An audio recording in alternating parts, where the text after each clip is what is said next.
So you may already know a little about Barbara. It may not be reciprocal, but Barbara, whereabouts is home for you?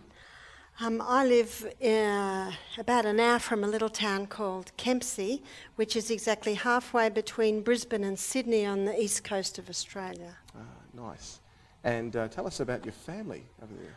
Okay, well, my husband and I have a health retreat there called Misty Mountain Health Retreat, and people come from all over Australia and actually all over the world. We had 2 guests last program who were from California. Wow.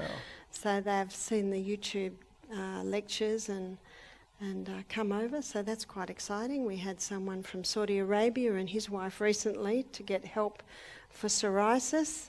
They came back 1 year later and his psoriasis is totally gone.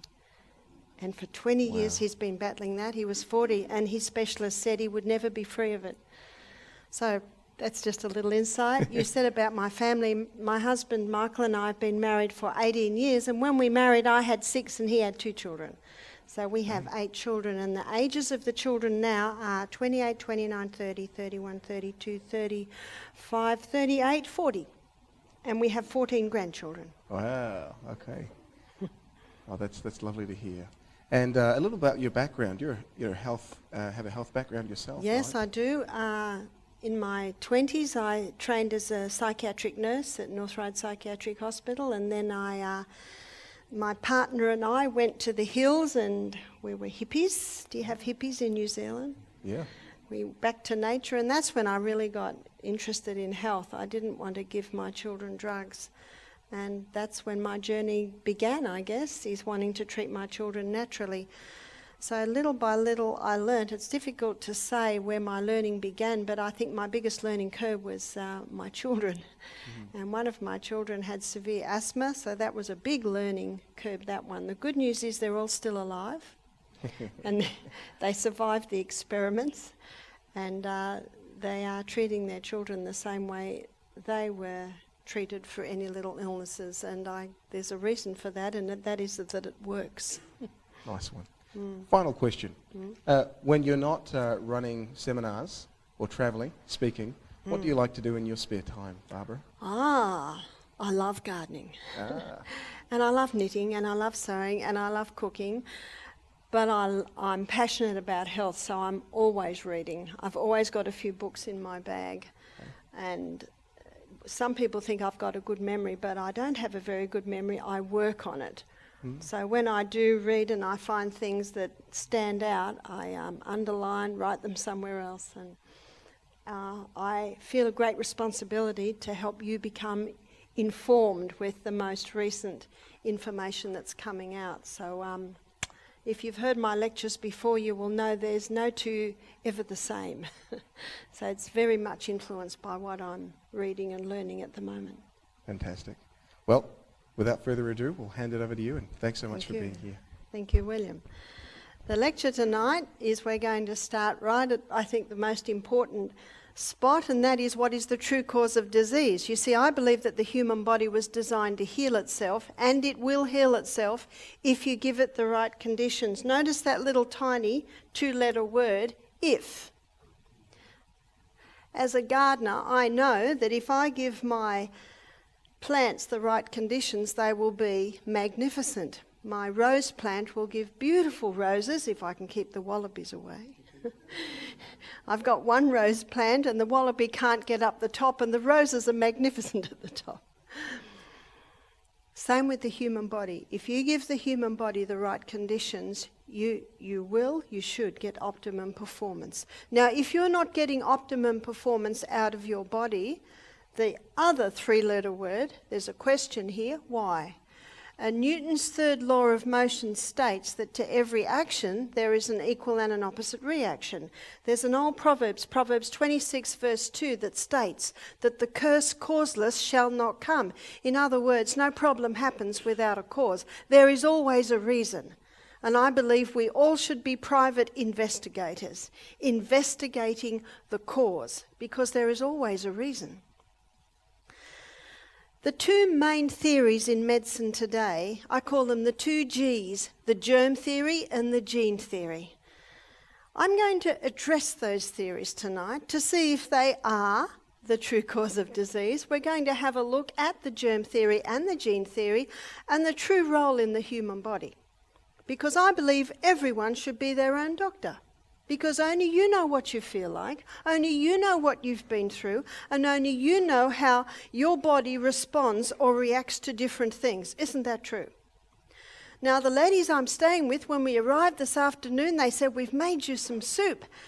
I looked at the soup and I said, "My body doesn't like capsicum." And they went, "Oh no, it's a capsicum soup." So I had fruit soup. I can't explain why. Well, in some ways I can. But my body says no to capsicum, and so I listen. I listen. And that's a very important part of being your own doctor, is listening. When your body says no, don't. Don't do it. And if there is pain in your body, what we must do is find out why the pain is there. You see, you know what pain is? Pain's this. Your body's knocking.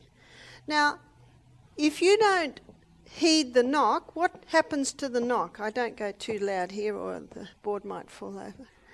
Let me show you what drugs do to that knock. The body's knocking, that's the pain. You put a drug on, what's happening?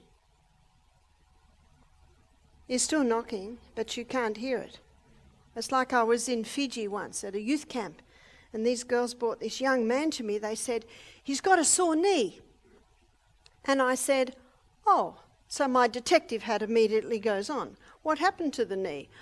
"Oh, I was running and tore a tendon." "Oh, what have you been doing to the knee?" First thing, "How long ago?" "Oh, 3 months ago." "What have you been doing?" And he got out a packet out of his back pocket, and it was full of big pink tablets. And as a nurse, I know exactly what the big pink tablets are. Any guesses? Painkillers. I said, "Oh, where did you get those?" "My auntie's a doctor. She gives them to me." "Oh." I said, "Well, I can't do much to that knee." What was that young man doing? He wants to surf. What does he do? Throw a couple of painkillers down. He wants to play soccer. What does he do? Throws a couple of painkillers down. And what's happening to the knock? I said, my suggestion is that you go to the hospital and get some crutches. Because you know what that knock's saying? Get off the knee. It's not rocket science, is it? You got to get off that knee. How do you know what to do with that knee? If it hurts, don't do it. And you probably find on crutches it's not hurting. And put it up. And start giving the body good nutrition. Maybe go to a physiotherapist. Maybe have an X-ray. Find out. Can you see my point?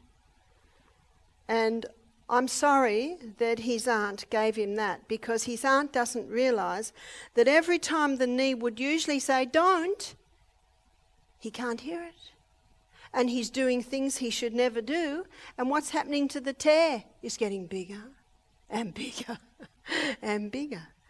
That's why what we've got to start doing is this. Here's a simple one. If I'm cold, I put a jacket on. If I'm getting hot, I take the jacket off. We're listening, yeah? And we certainly listen to that, because it just gets far too uncomfortable if we don't listen, doesn't it?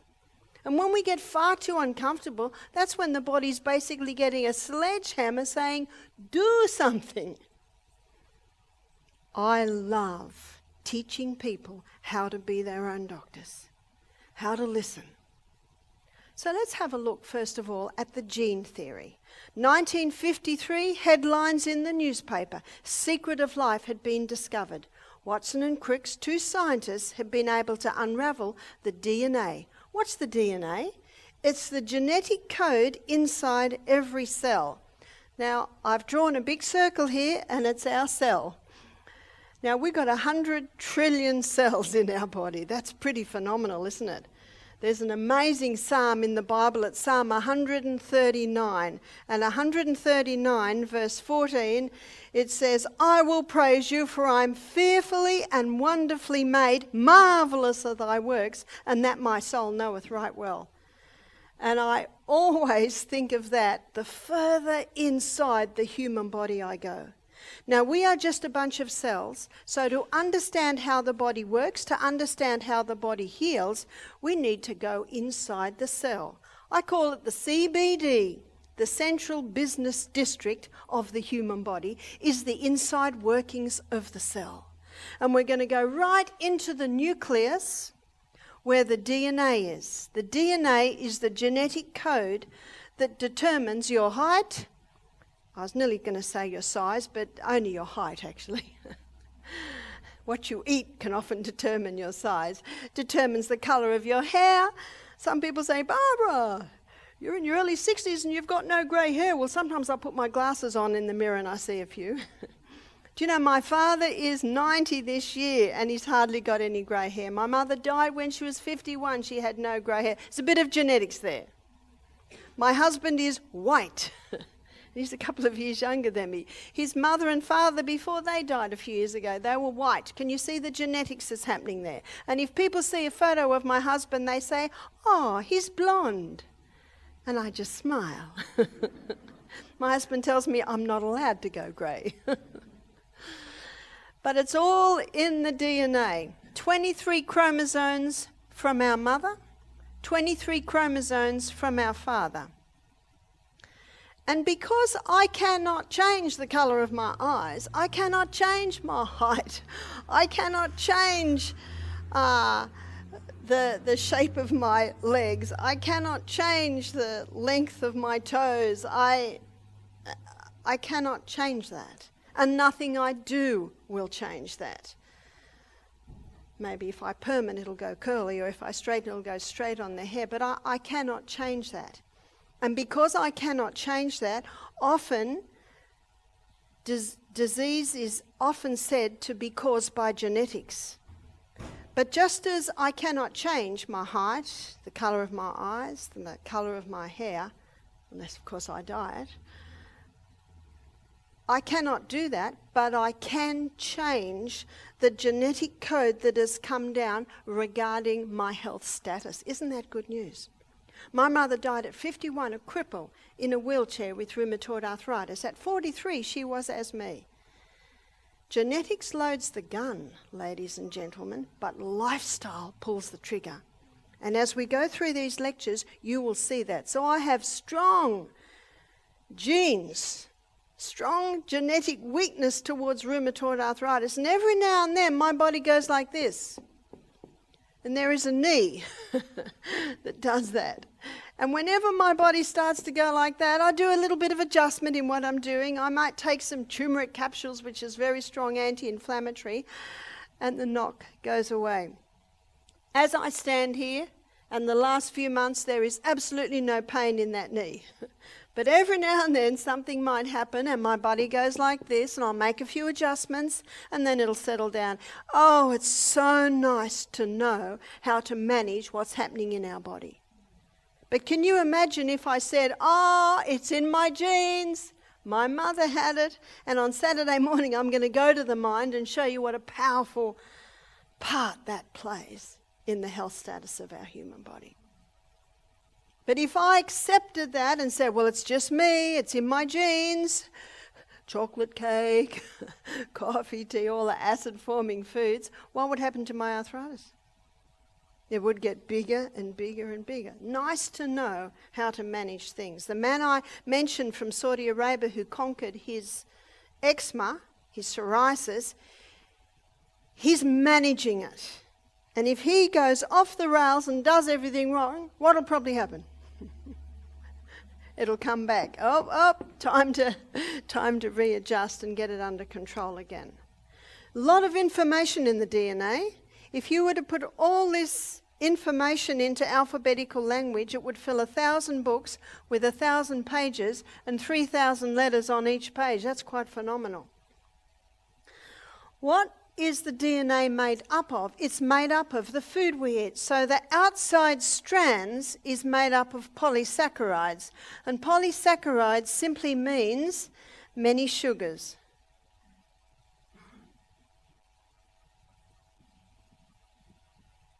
So everything we eat is made up of many sugars. That's the outside strands. The inside bands is made up of amino acids. And amino acids is the breakdown from the protein that we eat.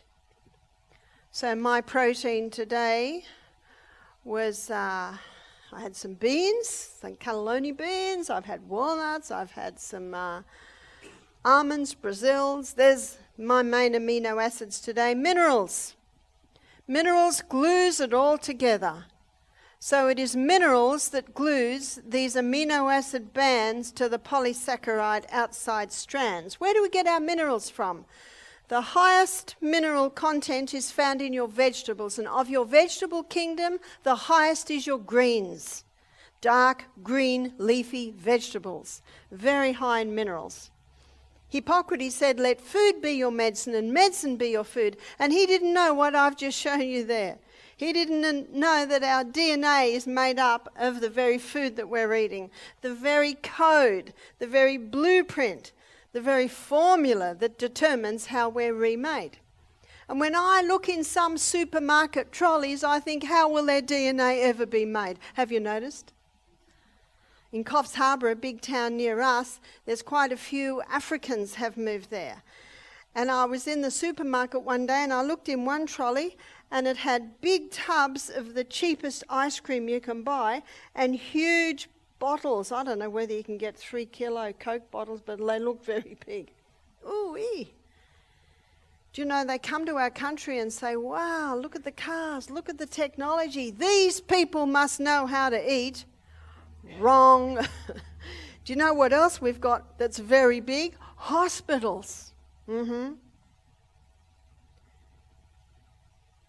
We're constantly being remade. Did you know you've got new eye cells every 1 to 2 days? That's why if you get something in your eye, you really should get it out within that day, because otherwise new eye cells will grow over it.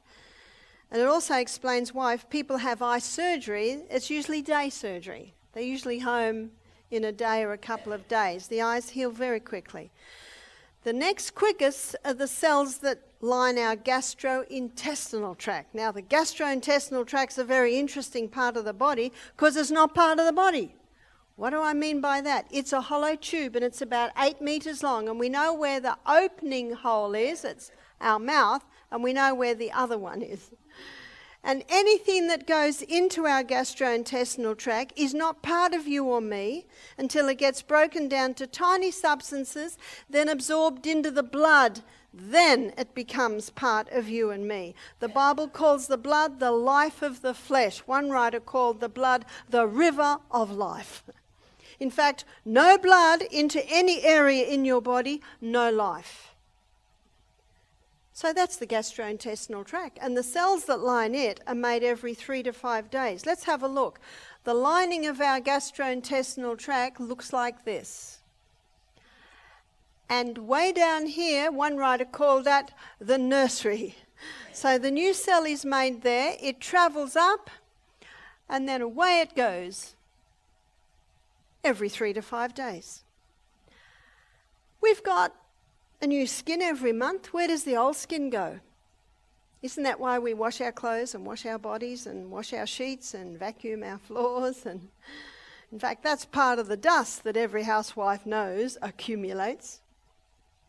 We've got a new liver every 6 weeks. That's under your right rib, very important part of our body.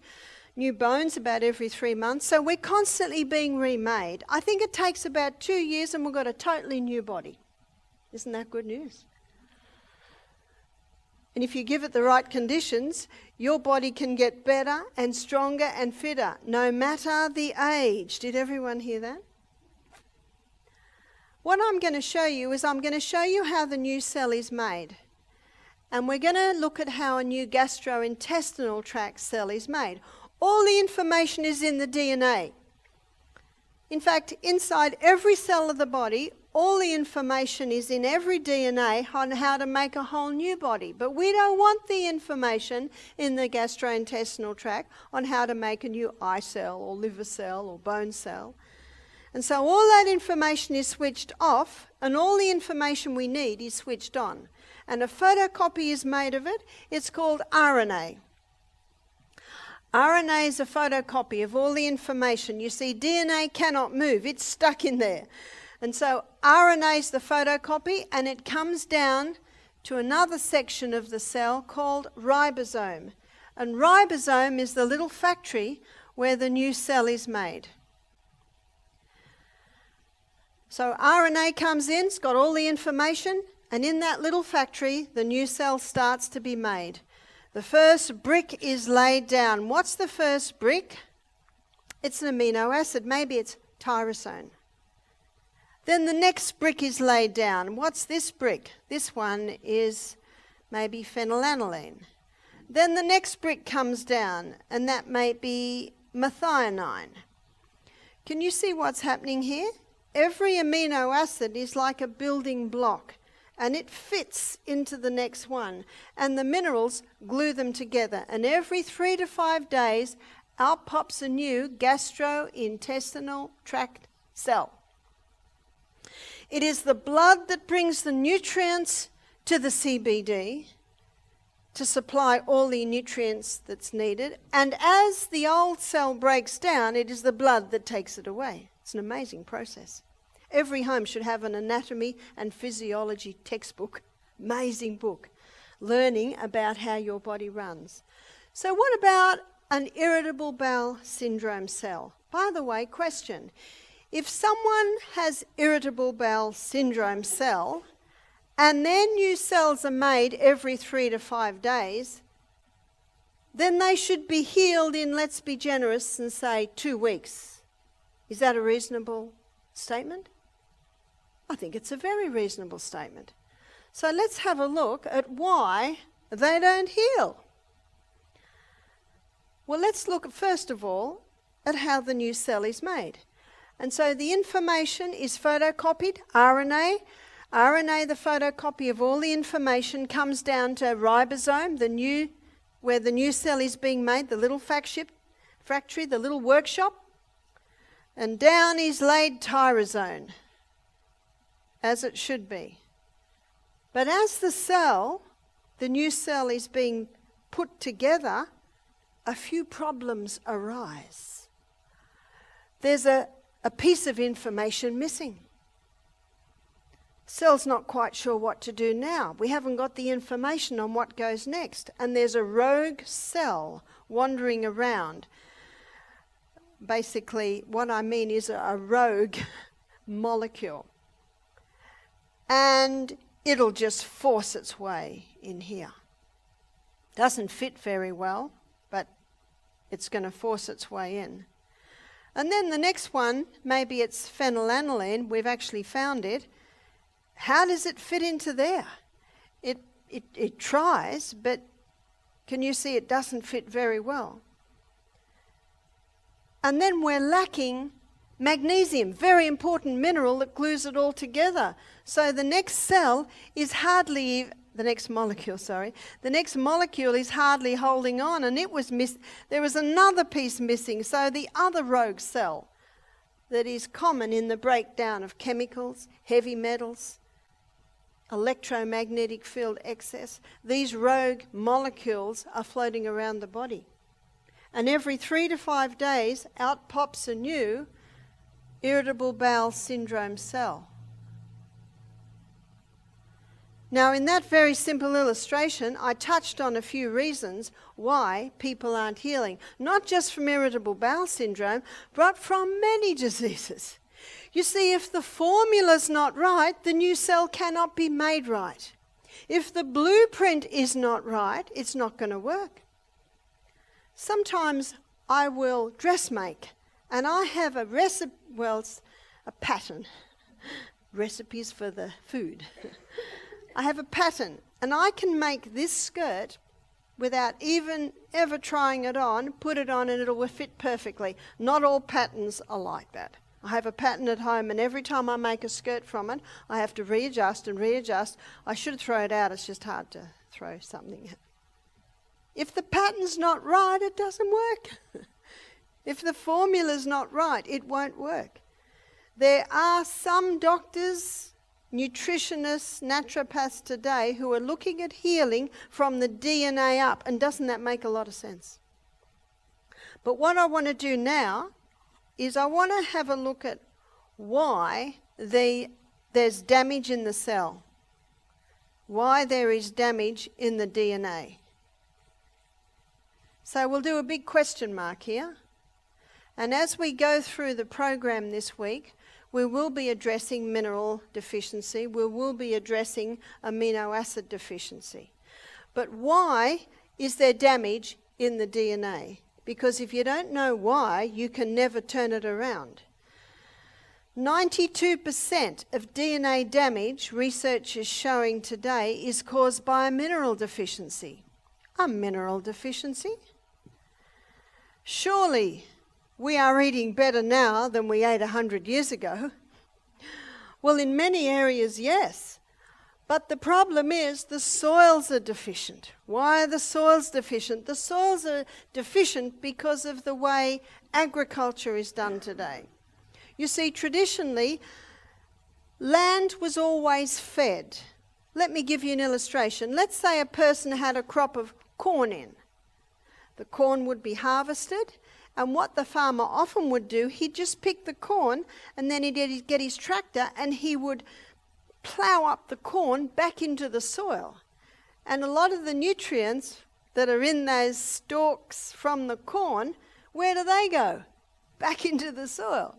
Very important to feed the soil. I know as a gardener, traditionally you always do a root crop, take it harvested, and then you would add compost. That's the best, all the nicely broken down.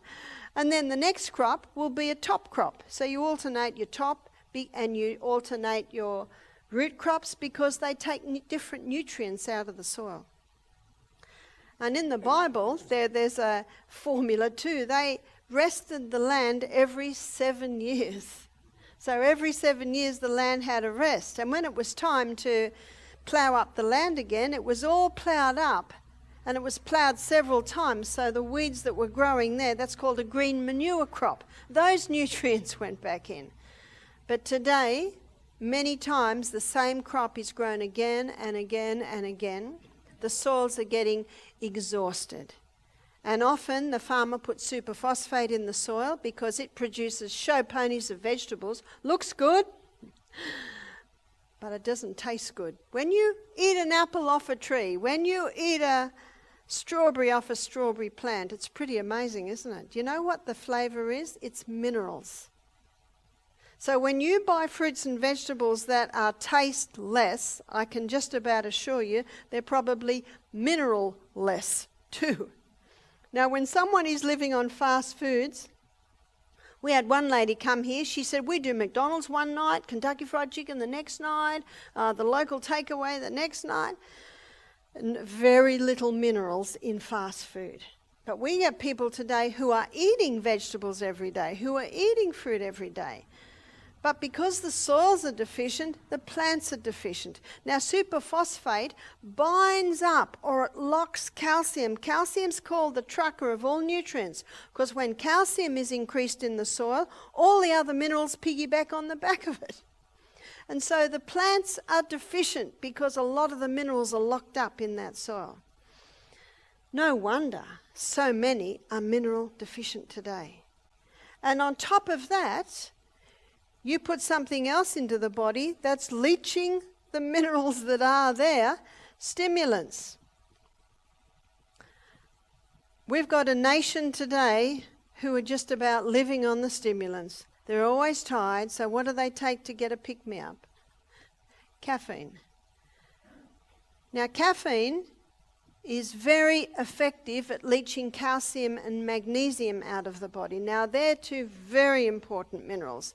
So let's say we've got a person who's mineral deficient to start with, and on top of that, they're drinking the coffee. No wonder so many people are mineral deficient, and that, of course, is causing damage in the DNA. Sugar. How could something so sweet be so poisonous? We have 3 books in our library at home, or in our health centre, I should say. One's called Sweet Poison by David Gillespie. I think many people have heard of that or maybe read it. Another one's called Pure, White and Deadly by Dr. Yutkin from England. In one of his chapters, he claims it should be banned. It is so toxic. And the other book is called Sugar Blues, because you know what sugar does? It causes a high, then it causes a low. There's the blues down there. And because of this high, low that the sugar causes, pancreases are wearing out, the arteries are breaking down, 300 diabetics, actually I think it's up to 400 now, 400 diabetics diagnosed daily in Australia. That's daily, and I'm pretty sure New Zealand won't be much different.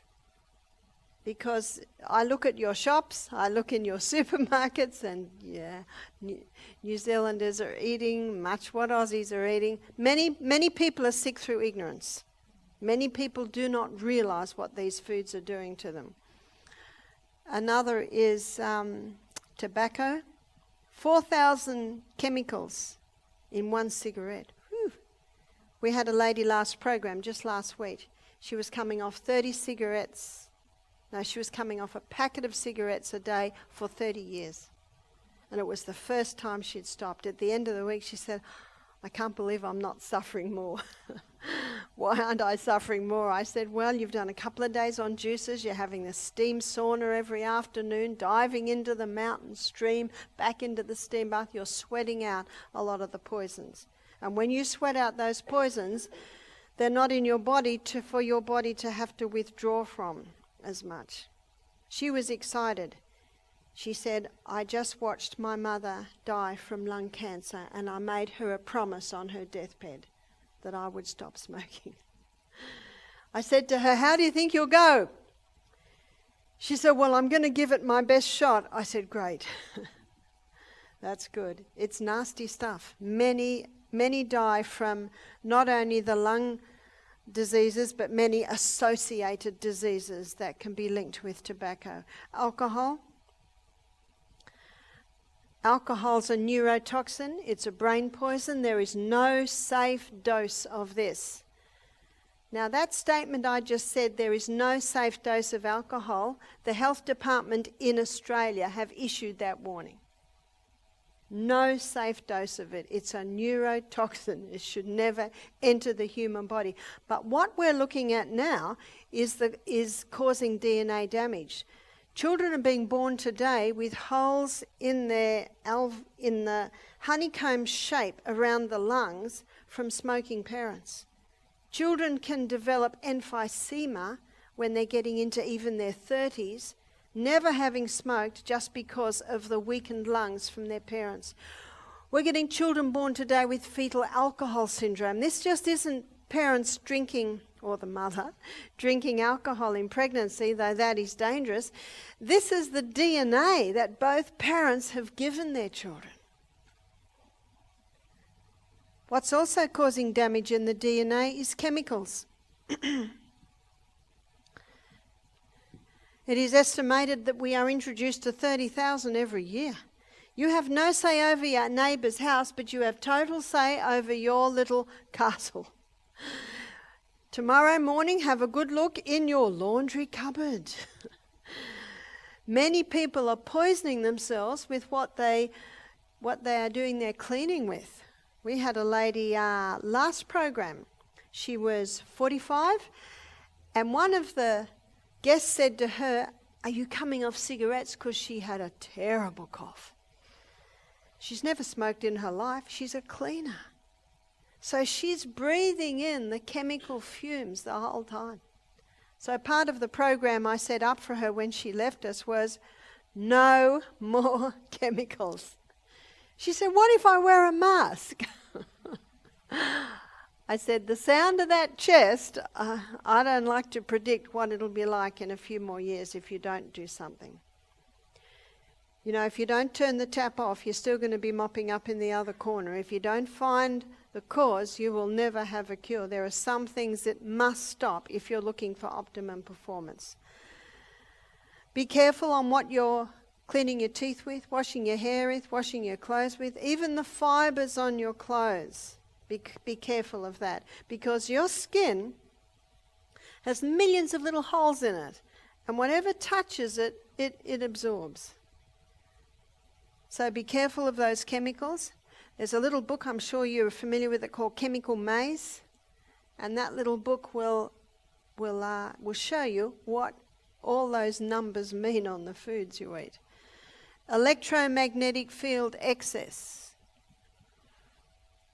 As we were driving, we're staying, I think, up in the Bombay Hills, and as we're driving to this meeting, I saw these big electrical towers, and the wires are right on top of houses. Do you know, it never used to be allowed to do that.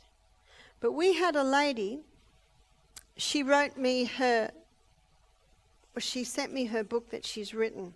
And her book is a story of her journey. She and her husband bought a house. There's the house. Sorry, that's the house yard. Here's the house here. And huge, big electrical towers. Sorry, I'm not a great drawer. That's an electrical tower. Right out just at the back fence. Now, they put in a swimming pool. And chlorine will intensify that electromagnetic field.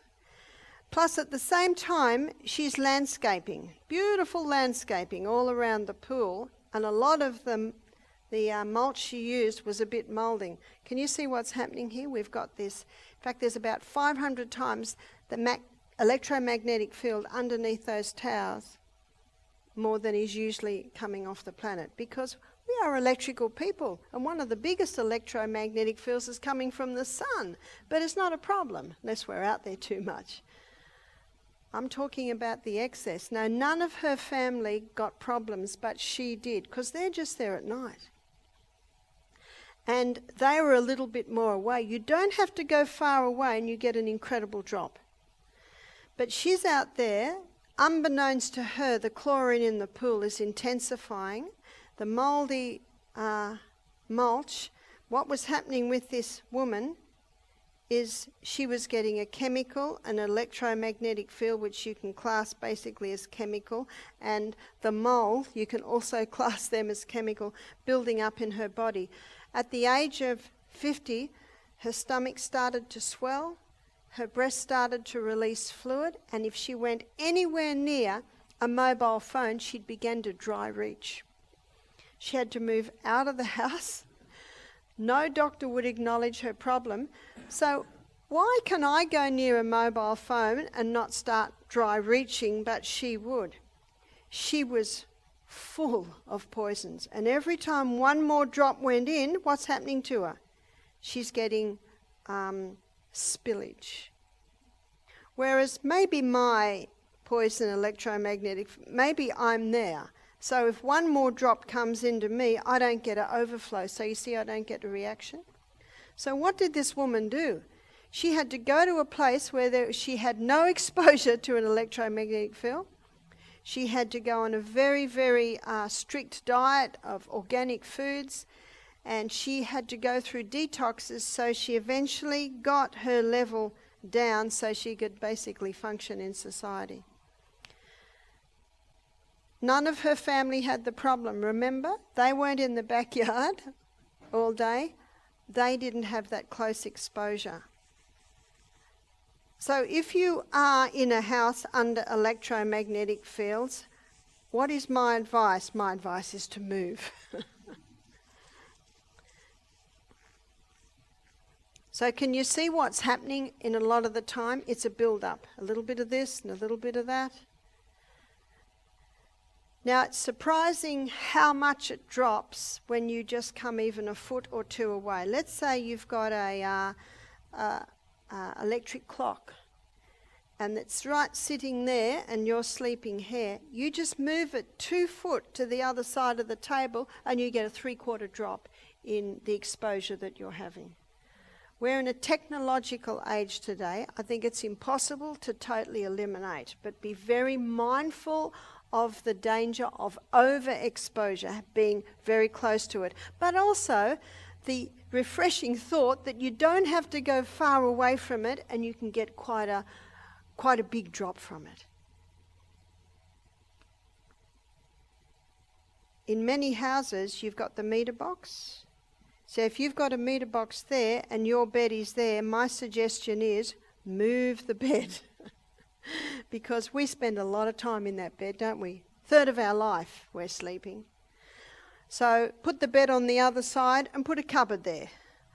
Or if you say to me, but there's nowhere else that the bed can go, you can buy a black lead-based paint that you can paint over that. The lead is not in a form that would harm you, but it blocks the electromagnetic field coming in great amounts. Genetically modified foods. Genetically modified foods are the result of two species' DNA being sliced together. For instance, the DNA of an Atlantic salmon and the DNA of a tomato spliced together in the hope of creating a tomato that will grow in the snow. But it doesn't. And there's this huge grey area that they don't know what they're doing. Genetically modified foods create molecules that the body doesn't know. Genetically modified foods have the ability to tamper with your DNA. Genetically modified foods cause cancer. What's cancer? Cancer is a mutation of the cells. What causes the mutation of the cell? The mutation in the DNA. What causes the mutation in the DNA? Genetically modified food can do that, and so can these other things. Well, how do you know? Because I know in America, Australia, New Zealand, they do not have to state if the food has been genetically modified. The safest thing to do is to go organic. Now, we are not 100% organic, very difficult to go 100%, but you do the best that you can. We grow quite a bit and we buy as much organic as we can. Mold. Mold is almost nature's genetic modification. You have a look out in nature, you'll see lichen growing on a tree. It's spliced into the DNA of the tree. It's reproducing itself through the tree. David Attenborough has a show on ants, and these ants underground, they grow like a fungus, a mold, and the waste that comes off they roll into little tiny balls and store as their food. But David Attenborough noticed that the ant will only tend the mold for half an hour. Then it leaves and then the next shift come on. And he found that when the ant tends the mold for more than half an hour, the mold can actually take over the ant and even reproduce itself through the ant. Sounds like science fiction, doesn't it? What is mold? It's a microorganism. What does microorganism mean? Micro means microscopic. Organism means it's living thing. And microorganisms, there's a few in this classification, but they are everywhere. They're in the air we're breathing, they're on every surface area, they're on our skin, they're in our ears, they're in our nose. In fact, there are 10 times more microorganisms in the body than cells. That's quite phenomenal, isn't it? The largest amount are found in the gastrointestinal tract. And I'm going to give you a break in a minute, and after the break we're going to pursue this a little bit more. But they form a thick turf wall over the villi lining the gastrointestinal tract. So they're everywhere. And they play a very important role in life. Life in a plant, life in a creature, life in humans. But whenever cell damage happens, these microorganisms have the ability to change roles. They now become the clean-up team, or as one microbiologist said to me, he said, Barbara, we call them the garbage collectors. Collecting the garbage, or the clean-up team, and their name is bacteria. That's what bacteria does. It's an opportunist organism. Wherever you'll find filth, you're going to find it. I think we can all testify to that. Florence Nightingale, very famous nurse, she made huge changes in the hospital in Scutari. Let me show you. This is the Black Sea, this is Crimea. The British and the French were fighting the Russians. The wounded were put in boats, sailed down the Black Sea to Scutari. And Scutari was the port that had a hospital there where the wounded were being taken. Florence Nightingale went to this hospital and found that the death rate was 50%. The conditions in there were appalling. There was raw sewage in the corridors.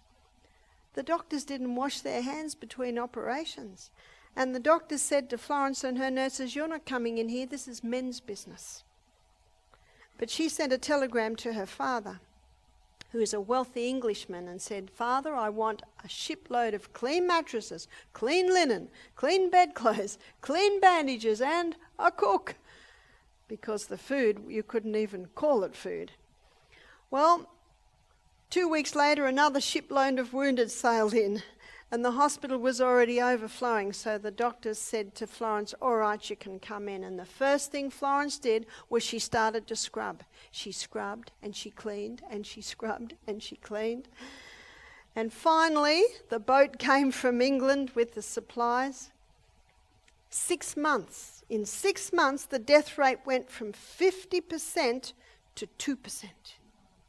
When she finally got back to England, they hailed her as a heroine. I think it was Queen Victoria and Prince Albert. Had a huge welcoming party. She found out, changed her name to Mary Smith, went down the back gangplank and went home. They said to her later, "Why did you do that?" She said, "I am not a heroine." She said, "All I did was increase hygiene, sanitation, and nutrition." Now, did everyone get that? That's why we can never forget Florence Nightingale. Let me show you something, and this is a graph you will never see in any newspaper or any television. Here were all the diseases: measles, whooping cough, diphtheria. Drastic reduction. Because of what? Increased hygiene, sanitation, and nutrition. And about there, they began to vaccinate. Every medical journal, history of it, will show you that graph. In fact, polio was totally wiped out. There's another graph now. It's called autism, epilepsy, cot death. It was Florence Nightingale and her increase in hygiene, sanitation, and nutrition that changed the world of nursing. I don't think the pharmaceutical companies will allow a movie to be made of her, because they would like you to think it was medication, but it was not.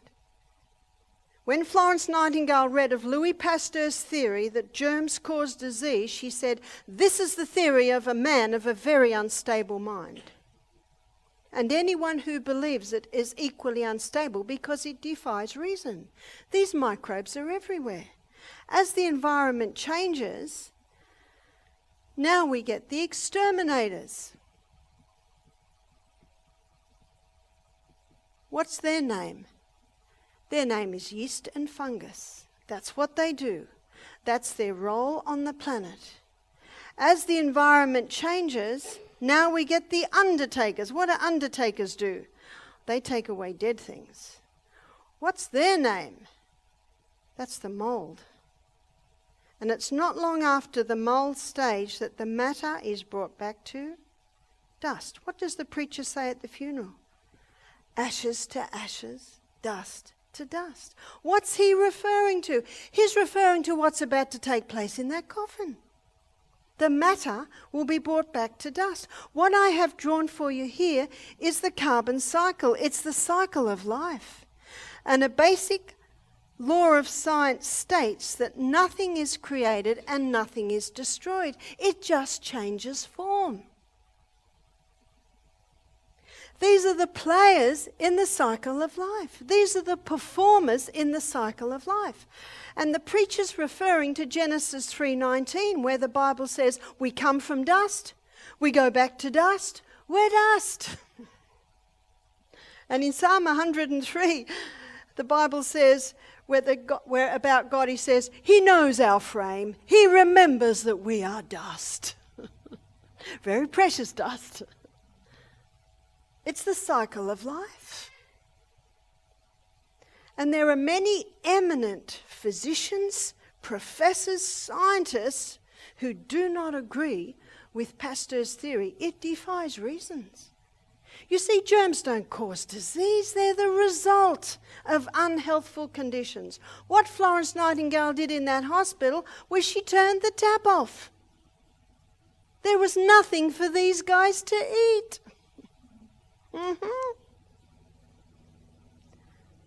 What research is showing today, that the fumes from these things being active are very toxic. There is a series in Australia called Is Your House Killing You? SBS television had it on.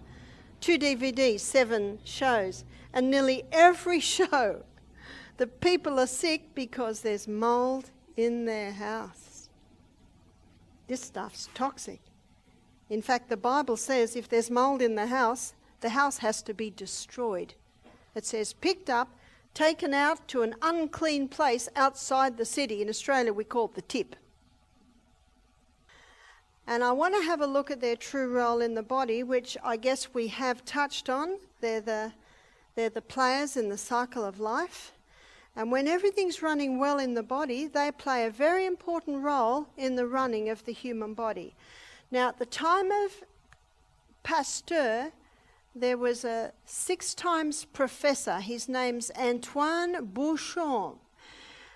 And he did not believe as Pasteur did. He did not believe that germs cause disease. He said germs don't cause disease.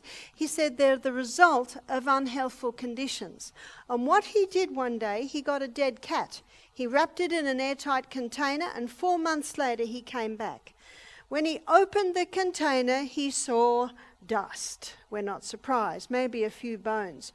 What brought cat back to dust? Now, in Australia, if cat dies in the bush, well, the crows will have a nibble and the dingoes will have a nibble, and there are vultures that come in and have a nibble, and the worms will come up and the dung beetles will come up. This was in an airtight container. So what brought cat back to dust?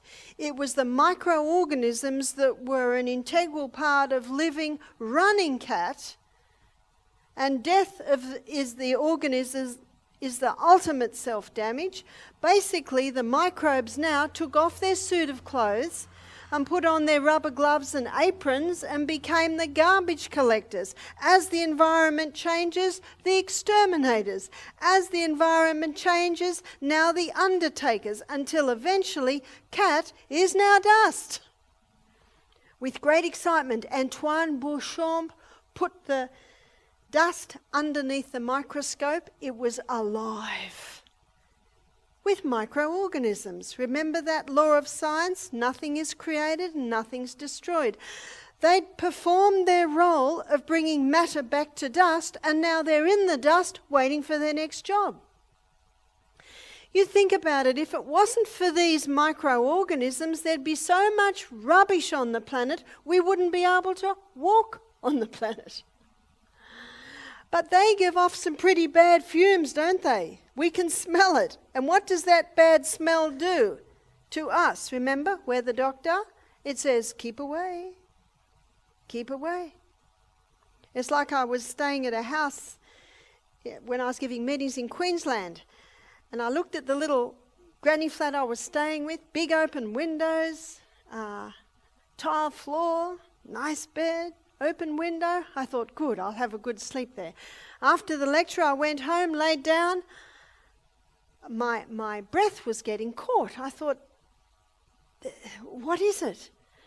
And I thought, you know what it's like, just go back to sleep, but I couldn't. So I got up, I took the pillowcase off the pillow, and the pillow was dark yellow and stained. Because where's your face on the pillow? Do you notice when you buy a pillow today, it's got a date on it? You know, some people are sick because of their pillows. That's why we should regularly wash and air our pillows, and every pillow should have a pillow protector on it. And maybe you can even make it last past its use-by date if you do things like that. That's why the detective hat has to be gone, put on the head. Why are these things so? So with the pillows, I put them up the top of a cupboard, found the little cushion from the lounge, wrapped it in my scarf, put my head down and I went straight to sleep. That's why you've got to listen to that body. So what about these microbes in the dust? Do you know they're waiting for another job? And this is why we put compost into our gardens, isn't it? At home we have 3 compost bins. One we're adding to, one is sitting while this process takes place, and then the end one, we're digging it up and putting it into our garden. When do you dig it up and put it into your garden? When there's no trace of mould, yeah? It's brought it all back to dust. And you know when it's ready, because that's when the pawpaw trees start growing in the compost bin and the pumpkin vines start coming out. Now I put it into my garden. What am I putting into my garden? Let me show you my celery plant. Now my celery plant, I've had these celery plants for a long time, many years. They keep seeding, and when they go to seed, little ones come up here. The roots underneath take the nutrients out of the soil, but there's something else that allows the roots to get to the nutrients, and it's microorganisms. So when I put compost into the soil, I'm putting the microbes into the soil that used to be in the carrot, that used to be in the apple. Remember, it brought it back to dust. You think about an apple tree. An apple tree develops a blossom. Then the blossom develops an apple under the action of microorganisms. The apple is not ready to eat. It has to ripen. And it ripens under the action of the same microorganisms. They just change roles according to the environment. No one eats the apple. What happens to the apple? It rots under the action of the same microorganisms. They just change roles as the environment changes. We do too, don't we? I'm not dressed now the way I'm dressed when I'm digging in my garden. I'm not dressed now the way I'm dressed on my morning walk. I'm not dressed now the way I'm dressed when I go to a wedding. We change roles according to the environment. So do these microbes. Now, in the soil, they play another role. In the soil, they break down the minerals and the heavy metals in the soil. In the soil, they also cause the absorption of those minerals up into the plant. In the soil, they protect the plant from harmful microbes that may be in the soil. They nourish the plant. Now this plant, it knows it needs those microbes. So 50% of the fuel that it makes from photosynthesis, it sends back down to the roots to feed the microbes. Beautiful illustration of taking only to give again. The law of service is written on every plant in nature. So this plant makes its fuel from photosynthesis, and 50% of that fuel it sends down to the roots to feed the microbes. It's as if the plant's saying, please stay, I'll feed you well. Because that plant knows it needs those microbes for its nourishment and for its protection. Now I'm going to take this process somewhere you may never have taken it before. When we were in our mother's utero, our gut was sterile. That means no microbes. When we were born, we were literally showered with our mother's microorganisms. Now last year, Catalyst, it's a show that does documentaries in Australia, they did a show called The Gut Reaction. And there was one obstetrician there, and he said, I always thought God made a mistake putting the birth canal and the anus so close, because when the baby's born, you don't want it to have anything like what's coming out of that other hole. He said, I now know it's a perfect design, because when the birth canal stretches and the baby's coming out, something else stretches. It's the anus. And the air coming out of there is laden with the mother's microbes. And when the air hits the baby's face, the baby takes its first breath. What's that first breath laden with? Microbes. Interesting. Do you know they found babies born via caesarean section, their gut is lined with skin microbes? Because their first breath is from the skin. But the other good news is that breast milk is laden with microbes. You probably know those first 3 days, the mother makes colostrum, which is very thick and creamy, and on the 3rd day, then the milk starts to come through. So important that that baby have those first few days. A farmer knows if the calf doesn't get that mother's colostrum, that calf will always be a sickly calf. So those first few days are very, very important. Now, if the mother is unable to breastfeed, if the mother gives birth via caesarean section, my suggestion is that once a day the mother paint her nipple with probiotic, or if she can't breastfeed, give a little probiotic supplement to that baby first thing in the morning, because we need that gut flora. That gut flora that acts like a thick turf wall plays a very important role in the body. That gut flora is important for the final breakdown of our food. That gut flora is responsible for the absorption of nutrients out of the gut and into the blood.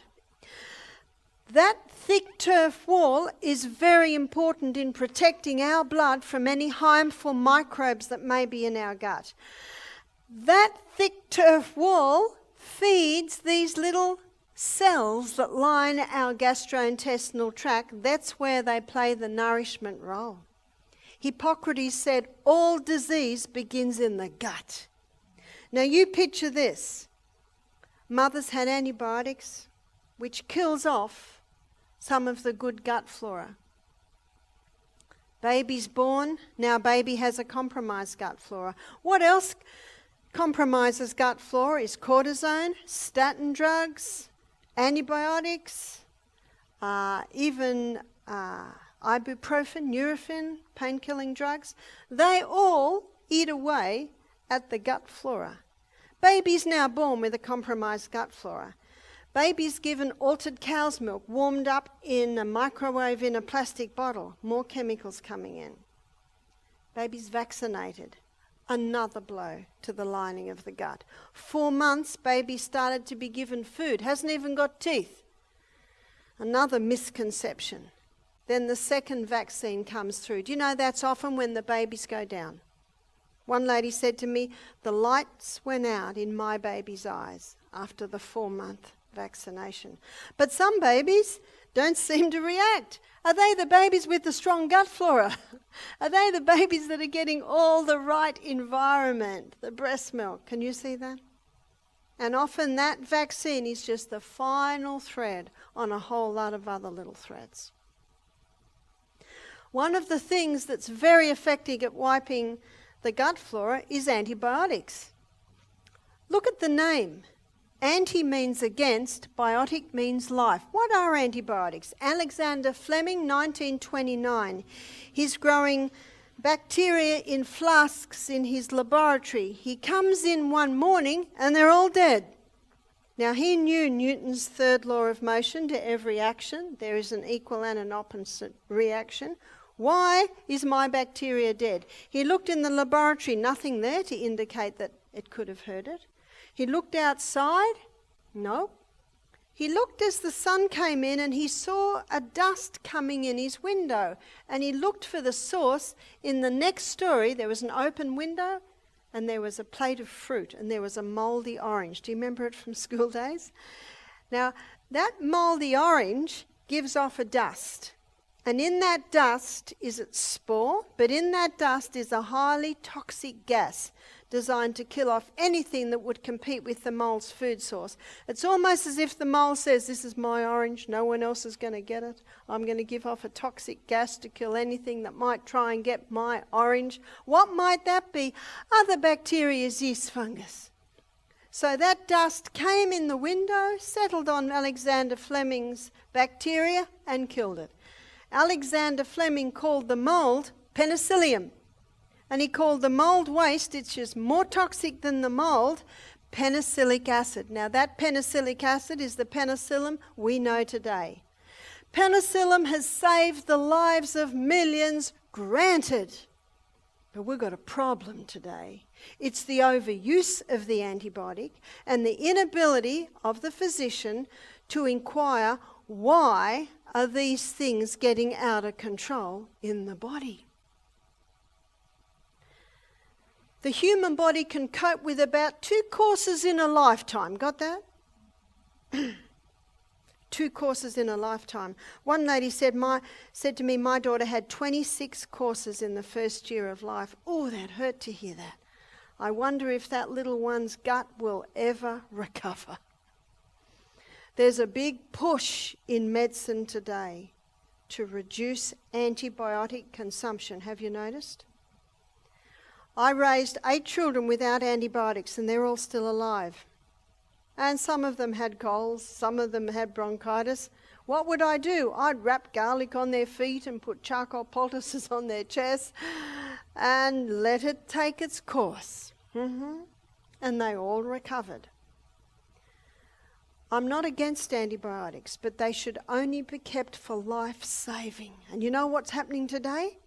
When a person's life is threatened, the antibiotics are not working because they've become immune to them, because they've had so many. Many are sick through ignorance.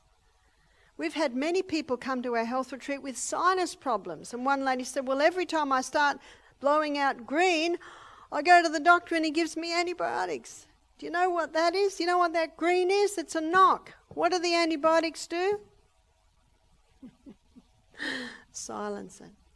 So if they come to Misty Mountain Health Retreat, I discover, wow, these people have got a gluten and a dairy intolerance, causing all that mucus. And then that mucus sits there for a while. What comes along and starts eating it? The yeast and the fungus. We had an ear, nose and throat specialist do our program. She's a specialist nurse. So she assists in ear, nose and throat surgery. She said, you would not believe the green slime we pull out of sinuses. And she said, and every specialist acknowledges that it's fungus. So what you've got to do to clean up sinus is stop what's causing it. We get our guests to start sniffing golden seal powder, cleans it all out. Start giving the body the right conditions and it will heal. It's like one lady, she came to us a few years ago. She was overweight. She had sinus problems. She was on daily headache medication from the pain from her sinuses. I discovered she had a dairy and a wheat intolerance. Gave her the golden seal to sniff out. She came back 2 years later. She came in and I said, welcome to our health retreat. She said, don't you remember me? I said, I'm trying. She said, I've lost 20 kilos. She was about 38. She looked like a totally different person. The swelling in her face had gone down. She said, I just want to tell you that I have no sinus problem anymore. None.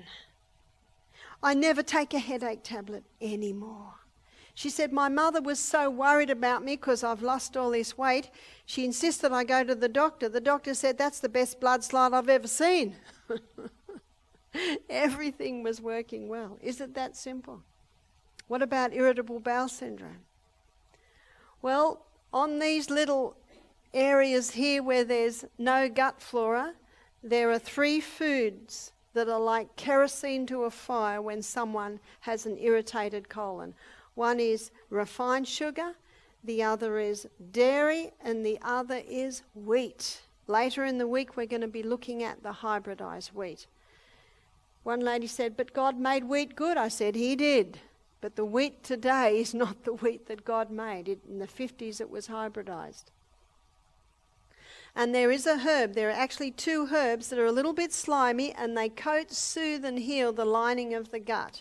One is aloe vera, and the other one is slippery elm. Slippery elm is the powdered bark of the slippery elm tree. And I've seen people heal very quickly from that. We had a guy from Kenya do our program. He was 40. He had ulcerative colitis. That means the lining of his gut now was ulcerated. He just had a flare-up. He was on cortisone. He was on anti-inflammatories. And his favourite food was bread. He didn't have it in Kenya. And when he came to Australia, he'd been living in Australia 2 years. He sort of lived between Kenya and Australia. And when he came to Australia, what do you think he started eating? Lots of bread. whereas in Kenya they eat ugali, which is cornmeal. So, of course, we didn't serve him any bread. He was going to the toilet 10 times a day and he was passing blood. So I put him on slippery elm 4 times a day. First 2 days of juices, I thought, we'll see how he goes. So on Monday, about 12 o'clock, I said, how are you going? And he's very shy and very quiet. He'd say, good. I said, how many times are you going? 4. That's amazing, on juices. Second day, how are you going? Good. How many times are you going? 4. Wow. And then Wednesday started eating. How are you going? Good. How many times? 3. Which you would understand with food. I said to him, do you know, I believe that you can stop your medication. He'd already started to reduce it. Remember, he'd go on it for the flare-up and he'd reduced it. So Thursday, he'd actually stopped the medication now for about, 16 hours. How are you going? Good. How many times? 3. Amazing. Off his medication, no pain, no more bleeding. Now, if it was you or I, we'd probably be screaming, but he's so shy. He just smiled. Every time we looked at him, he was smiling. Wow, and he'd suffered this for many years. That's quite incredible, isn't it? The other thing we got him to do was take a probiotic. Antibiotic means against life, probiotic means for life. So your probiotic basically are these Lactobacillus acidophilus bifidus bacterium, and you can buy it in little powder forms. Was it that simple? Very simple, isn't it? So how do we get yeast funguses out of our body, and how do we know they're there? Well, one way is the tongue. The tongue should be pink, and if there's white at the back of the tongue which can't be scraped off, they're little fungus buds. What are the symptoms of having yeast fungus in your body? How long's a piece of string? Do you know, to date they have tested 1.5 million different yeasts and fungus, and 1,000 of those are known to cause disease in mankind. It's the mould waste that is the most toxic, and different mould waste affects different body parts. If you just Google cancer fungus, you will see a whole area come up there. So how do we get it out of the body? Number 1, starve it. What's its favourite food? Sugars. If we get someone coming to us wanting help with cancer, we even take them off fruit for 6 weeks. Because this is such an important subject, and I believe so important, and it's almost pivotal, knowing and managing our health to know the roles that these microbes play, I have written a book on the subject. It's called Self-Heal by Design. And I think Amelia, here's Amelia, front row. Amelia's my right hand, I nearly said man, lady. And she has, I think she has some on a table out there. And the book goes into detail on how you can do this. And what I have done is I've put in more detail what I've presented today, but I have quoted many books. I'm acting as a journalist. There are many that have done the research, and I certainly quote them. So basically, you've got to stop anything that will feed it. Remember, they're just opportunist organisms. So the more they're fed, the more they'll hang around. Also, one must check the house. I'm sure there's a lot of mould activity in my compost bin, but it's nowhere near my house. There must not be any mould in the house. If there is, you've got to find out why. Never put bleach on mould. You put bleach on mould, you will create one of the most toxic mixtures on the planet and has killed people. So how do we get rid of it? White vinegar. If there's any mould in your house, you put a mask on, put white vinegar in a spray bottle, spray it, and leave the room immediately. Come back 15 minutes later and you can wipe it up. If you spray and wipe, the dust comes off, it'll go through your pores of your skin, you can inhale it. This is toxic stuff, you've got to keep away from it. And then, when you've wiped it all up, then you get a damp cloth and put something like clove essential oil and wipe that over. And then go to the phone and ring the plumber or the builder or the man that can clean all the leaves out of your gutter. You just got to find out why it is there. It should not be there. The house should be clean, dry, airy, let the sun in, keep the fans on. Right at this moment, our health retreat has closed down while I am lecturing here, and every room is shut, every window is shut, and the fans are on full bore. Is that an Aussie saying? Full on. So that when we go back next Sunday and open those rooms, they will be nice and fresh. So there's no way any yeast or mould can grow in them, because we live in a rainforest and we don't keep those if we're in those rooms, the windows are wide open, but when no one's there, so when you go away, you've got to shut everything up and have the fans on. Fans do not take up much electricity. Number 2, you got to kill this fungus. I think we've got to get away from the kill mentality, but there are herbs that will kill fungus and won't kill you. One is garlic, another is olive leaf extract. Portiaco is a South American herb. In my book, I list all of the different essential oils and herbs that can kill fungus. Number 3, we've got to bring back the balance. Flood the gastrointestinal tract with the good guys, which is a probiotic. And number 4 is alkalize. The most alkaline foods you can take into your body are the vegetables. And of the vegetable kingdom, the most alkaline is greens. So green barley, spirulina. I met a man in America who had cured his cancer by just taking green barley 4 times a day. You see, cancer loves an acid environment. Mold loves an acid environment. And you've got to get the sunshine into your house, get the sunshine into your body, on your body. And number 5 is ormus. You put this into the web, you'll get a whole spiel on it. It's orbitally rearranged monoatomic elements. So it's a mineral supplement, and they're minerals in a monoatomic form. And this monoatomic form, research in America is showing it can heal DNA damage. So here we are, healing the DNA damage. In my book, I have a chapter on genetics, and the last page of that chapter, I explain the ormus. But basically, it's a mineral supplement. It's been dropped out of seawater, and it's minerals in a monoatomic form, healing the DNA damage. The human body will heal itself if you give it the right conditions.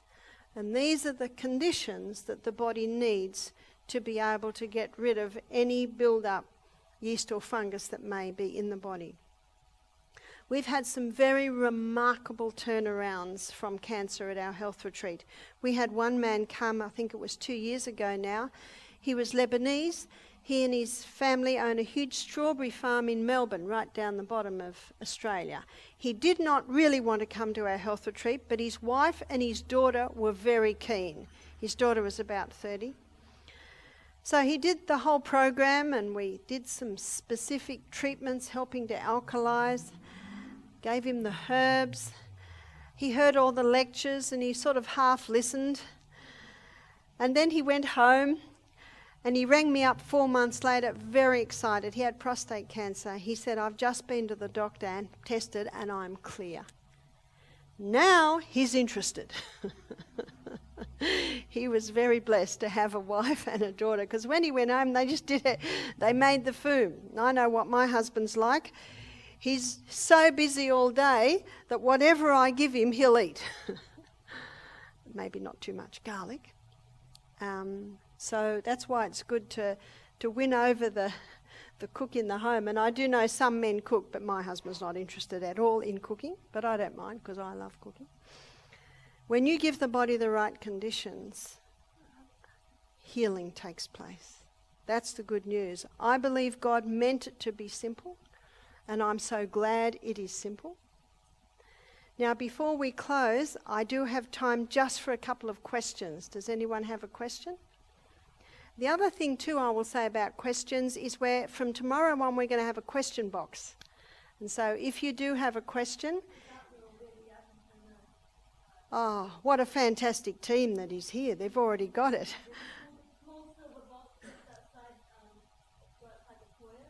Okay, if you go outside the foyer, there is a small silver box with a little top. So any questions, please pop it in. There's a question there. What's the difference between sanitation and hygiene? I guess they're very similar, but hygiene probably is more in the food department. And Florence Nightingale, she said that in that hospital, the men were getting, the food was big saucepans of water with bits of rotten meat in it. So we needed a bit of hygiene in the kitchen, hygiene like everything was clean. And I guess sanitation is more applying to in the house, the bathrooms, the area. Does that make sense? Yes. There was another question, yes?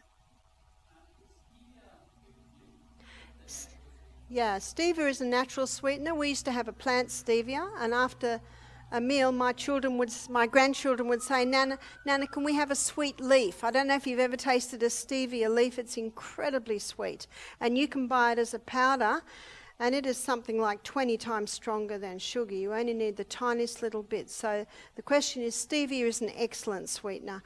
Some people say, I don't like stevia, it's bitter. That's because they've used too much. It's unbelievable how little that you need. So it is an excellent option, yes. I've got time for just one more question. Yes?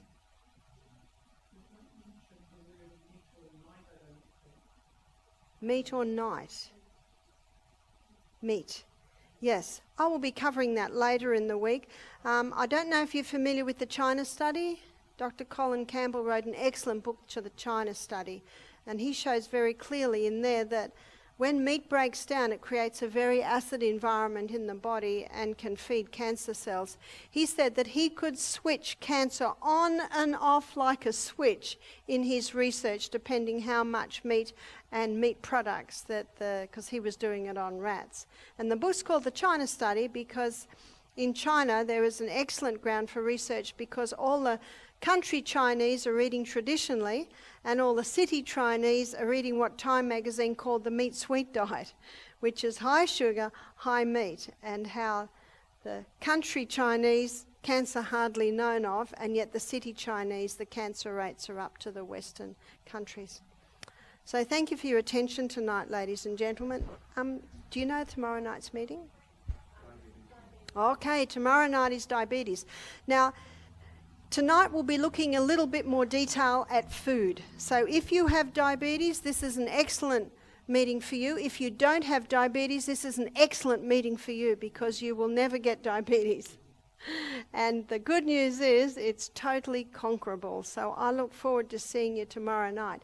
Now, before we close, please bow your heads and I'll say a prayer in closing. Thank you, Father in heaven, for such fantastic information about this amazing body that we live in. I pray that every head bowed will be inspired to look at their body a little differently and make steps to treat it well. This is my prayer in Jesus' name. Amen. I look forward to seeing you tomorrow night.